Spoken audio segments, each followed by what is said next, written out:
Hi guys, Rain Sparks here. Welcome back. Smelly fridge? No, thank you. Try this using coffee grounds. All you need to do is put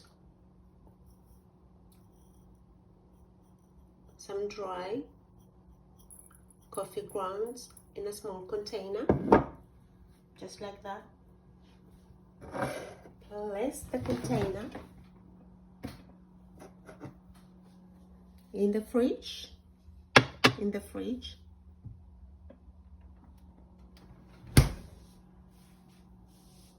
Replace it every 2 to 3 weeks for best results. The coffee absorbs all the bad smell. Keep watching and thank you.